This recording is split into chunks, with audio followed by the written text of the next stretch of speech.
Donald Trump has stunned the world, threatening to invade Gaza and drive its citizens out at gunpoint if needed, so he can build a holiday paradise he's calling the Riviera of the Middle East. Chief reporter Chris Reason has the story. Chris. And this announcement has stunned not only the Middle East but the world, left them in disbelief tonight. Experts say the plan could constitute a war crime, trigger a humanitarian catastrophe, a wave of international insurgency and terrorism, and even possibly start a new Middle East war. Even by Donald Trump's standards, this announcement was jaw-dropping. The U.S. will take over the Gaza Strip, and we will do a job with it too. We'll own it. A stunning plan to seize Gaza, level it, build an international city. And I don't want to be cute, I don't want to be a wise guy, but the Riviera of the Middle East. After Gaza had witnessed the mass migration of hundreds of thousands last month, the president now suggesting they keep moving. All 1.8 million of them. Now, if you look at Gaza, there's hardly a building standing, and the ones that are going to collapse.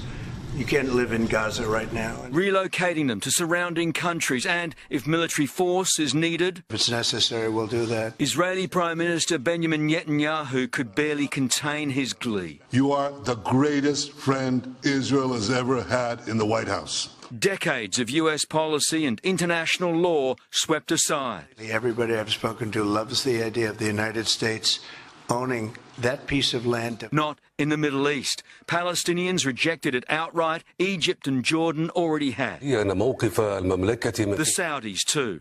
In Australia, we have had a long-standing bipartisan position for a two-state solution. Refusing to say if he'd condemn any illegal US move. I'm not going to have a running commentary on statements by the President of the United States. I've made that very clear. The radical proposal after his land grab claims on Greenland and the Panama Canal. That would constitute the war crime. It would shatter some of the most fundamental rules of world order since 1945. So many US presidents have sat in the Oval Office chasing Middle East peace, but there has never been a proposal as radical or as dangerous as this.